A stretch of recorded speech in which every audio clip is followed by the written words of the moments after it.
Bom dia a todos. Eu sou a Viviane, aluna do curso de Gestão Hospitalar na FATEC de Bauru. E junto com a minha colega de classe, Lara, a gente vai falar sobre quais são os equipamentos essenciais na UTI, que é a unidade de tratamento intensivo de um hospital. Bom, gente, a unidade de terapia intensiva, a UTI, ela acolhe pacientes que estão em um estado de saúde grave. Então, ela tem uma urgência maior para salvar vidas. Por isso que por muito tempo ela foi encarada com mais apreensão, como se fosse o fim da linha do paciente naquele ambiente, né? Mas, na verdade, os equipamentos da UTI, eles representam justamente o contrário, porque eles vão dar a chance do paciente sobreviver. Por isso, é essencial que os passos sempre conte com bons aparelhos médicos, porque são essas máquinas que vão ser responsáveis por auxiliar a sua equipe em diagnósticos e ações que precisam ser realizadas sempre de forma rápida e precisa, sem aberturas para falhas. Então, tão importante como uma equipe médica qualificada é a escolha dos equipamentos de uma UTI. Então, na verdade, o que acontece é que uma unidade como essa, ela só pode funcionar cumprindo certos parâmetros. Por isso que existe uma resolução oficial da Anvisa sobre quais são esses recursos indispensáveis para se ter dentro de uma UTI. Mas, de maneira resumida, toda a ala de cuidados intensivos, ela precisa de uma aparelhagem que possa substituir os órgãos no caso deles falharem. O processo da montagem de uma UTI, ele é bastante rigoroso. É sempre importante saber quais são os equipamentos fundamentais dentro dele, quais são os que não podem faltar em um hospital, né? Isso é sempre feito a partir de um planejamento e da gestão hospitalar. Para comprar os aparelhos, passa sempre por duas opções, né, dentro desses setores. Quando é hospitais particulares, é a chamada compra direta, que você faz a compra direto com os fornecedores, com os distribuidores. E em estabelecimentos públicos, a compra passa mediante licitações públicas. Então, elas podem ser nacionais ou internacionais, mas elas vão depender desse processo administrativo formal. É importante realizar sempre a testagem e a manutenção preventiva de todos os aparelhos antes, para ter certeza que o espaço vai estar pronto para o funcionamento dos mesmos, né? E é a escolha criteriosa desses itens que faz a diferença para a estrutura de um hospital, porque ele vai dizer se é um espaço confiável, renomado, com alto índice de recuperação. A cada 2 minutos é o índice de mortes no Brasil por doenças cardiovasculares. Segundo o Ministério da Saúde, por ano, em média, 300 mil brasileiros têm a morte causada por esse tipo de doença. Então, uma das diversas maneiras para reduzir esse número gritante causado por doenças cardiovasculares é também por meio de tecnologias avançadas que chegaram hoje no âmbito dos equipamentos eletromédicos. Então, a gente pode considerar um monitor multiparamétrico o cérebro das máquinas de uma UTI. Esse aparelho é indispensável em qualquer hospital, seja público ou privado. Ele faz a leitura dos sinais vitais do paciente, mostrando a sua condição atual de saúde, aponta também o ritmo dos batimentos cardíacos e faz o controle da queda de saturação do oxigênio e também de alterações na pressão arterial. Então, além do monitoramento cardíaco, ele tem outras determinadas funções, né? Sendo essas como a queda de saturação do oxigênio e alterações na pressão arterial. Ele tem diversos modelos e é sempre mais recomendado que o gestor hospitalar escolha um modelo com baixo gasto de energia, ou seja, que ele tenha uma boa vida útil de bateria e que seja silencioso. Facilita na rotina hospitalar ter um monitor com a tela sensível e de toque de ampla capacidade e também de bom armazenamento de dados. Nas normativas da Anvisa estão relacionados itens para conter como funções, né, nesse aparelho, etetoscópio, fita métrica e equipamentos para ressuscitação manual, porque mesmo que a princípio seja um equipamento de UTI mais simples, tem que também ter um crivo de qualidade.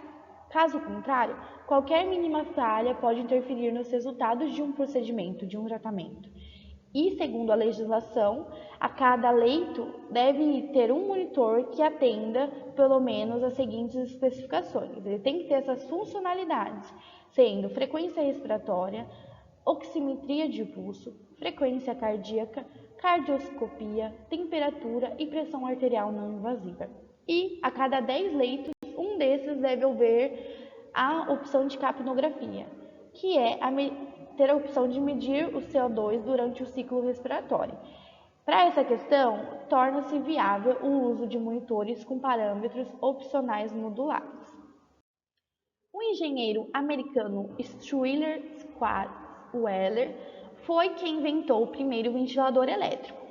No ano de 1882, ele criou um modelo que funcionava com as duas lâminas unidas por uma haste e que se movia usando roldanas. Mas a ideia da mecanização, na verdade, ela veio séculos antes, por volta de 180 depois de Cristo, quando um chinês, qual não conseguia encontrar os nomes nas pesquisas, inventou um ventilador rotativo. Era um equipamento que ele tinha 7 rodas, cada uma com 3 metros de diâmetro. Então, era um equipamento bem maior e que ele podia ser manipulado por uma única pessoa para respirar um ambiente inteiro. Considerado de caráter de urgência, o ventilador pulmonar é especialmente importante em ambientes da UTI. Ele é considerado um equipamento de suporte à vida. Ele promove uma ventilação artificial que vai permitir ao paciente que, enquanto ele não seja capaz de respirar de maneira satisfatória, ele continue respirando. Então, assim, ele tem o suporte necessário até recuperar a autonomia da sua respiração. De acordo com a legislação, a cada 2 leitos é preciso um equipamento desse tipo. Ele é um equipamento que exige um manuseio rápido, visto que ele atende situações sempre mais delicadas e urgentes. Então, a escolha de um aparelho de fácil configuração e operação é o essencial para que não surjam dúvidas em momentos mais críticos. Na hora de comprar esse aparelho, o mais indicado é adquirir um modelo que seja do tipo avançado, que permita diferentes tipos de complexidades na ventilação e que ele atenda o uso pediátrico e adulto. Então, a dica para adquirir esse produto, assim como todos os outros, é contar com marcas de referência no mercado, porque além delas garantirem a qualidade, elas normalmente têm uma fácil configuração. O oxímetro de pulso ele foi desenvolvido em 1972 por Takuo Aoyagi e Michio Kishi. O da foto é o Takuo Aoyagi. Ele era bioengenheiro em Nihon Konden. Com a introdução da oximetria de pulso, foi possível uma medida contínua e não invasiva da oxigenação do paciente, revolucionando a prática da anestesia e melhorando significativamente a segurança do paciente. Antes da sua introdução, estudos em revistas de anestesia estimavam a mortalidade dos pacientes nos Estados Unidos como consequência da hipoxemia, que é a falta de oxigenação no sangue, não detectada de 2.000 a 10.000 óbitos por ano. Antes da introdução da oximetria de pulso, a oxigenação de um paciente só podia ser determinada pelo gás de sangue arterial. Esse é um procedimento que leva vários minutos para a coleta e requer o processamento das amostras por um laboratório, sendo que na ausência de oxigenação, o dano cerebral começa dentro de 5 minutos, seguido de morte encefálica de 10 a 15 minutos. Então, a oximetria, ela consiste na mensuração da quantidade de oxigênio no sangue. O oxímetro ele é capaz de fazer a medida apenas com contato direto com áreas como o pulso, lóbulo da orelha ou algum dedo. Então, o funcionamento se baseia na leitura de frequência cardíaca e a quantidade de oxigênio no sangue das artérias por um sensor luminoso. Além de verificar a concentração de oxigênio, o oxímetro ainda mede outros sinais vitais, como a frequência respiratória e cardíaca. Também existem os coxímetros, que eles conseguem medir os parâmetros mais avançados, como carboximoglobina, metemoglobina, hemoglobina total, índice de perfusão e índice de variedade. A pletismografia também. O ideal, então, é sempre escolher um oxímetro portátil, que seja suporte, medições rápidas e precisas. Tenha uma exibição clara e fácil de operar. É importante que o aparelho seja adequado para pacientes adultos, pediátricos e neonatais. O Ministério da Saúde indica que se tenha um oxímetro de pulso para cada 2 leitos. Olá, bom dia. Meu nome é Lara Zarias e vamos continuar falando sobre os aparelhos da UTI. Um desses aparelhos que a gente vai falar é sobre o cardioversor. O cardioversor, ele funciona com aplicações de choque sobre o coração de uma maneira ordenada. Em outras palavras, a sua principal função é monitorar os batimentos cardíacos e dar oxigenação para o sangue, dar oxigênio. Além disso, ele pode restaurar os impulsos, né, do coração de uma função ordenada. O próximo aparelho é o desfibrilador. O que é o desfibrilador? Ele funciona dando impulsos de choque através de pás, né, de elétrons, aplicadas nas paredes torácicas, né, nas costas do paciente. O choque do desfibrilador, ele é uma intensidade recomendada pelo médico. Então, é o médico que vai determinar a quantidade em que ele vai dar o choque no paciente.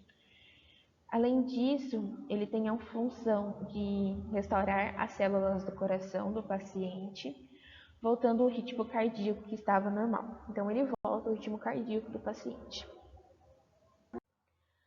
O próximo aparelho que a gente vai falar é sobre a bomba de difusão. O que é a bomba de fusão? Como ela funciona? A bomba de fusão, ela é um aparelho onde que acontece por pressão e deslocamento. Ela vai ser utilizada para bombear os líquidos por meio de um tubo. Ou seja, a bomba ela entra em contato com o fluido, por isso ela deve ser utilizada em administração. Então, a bomba ela vai ser usada para dar comida a paciente que não está podendo comer. O nosso último aparelho é o eletrocardiógrafo. O eletrocardiógrafo, ele é um exame em que avalia a atividade elétrica do músculo cardíaco. Então, ele vai avaliar o músculo cardíaco, que seria o coração. Para isso, são usados fixadores no tórax, extremidades dos braços e pernas do paciente, que ele pega o impulso de elétricos traduzidos em linhas. Então, ele serve para mostrar os batimentos cardíacos, né, o batimento do coração, em linha. Esse é o último aparelho em que a UTI, eles precisam na UTI. Esse foi o nosso trabalho, espero que vocês tenham gostado e agradeço pela atenção de todos vocês. Muitas graças, tchau, tchau.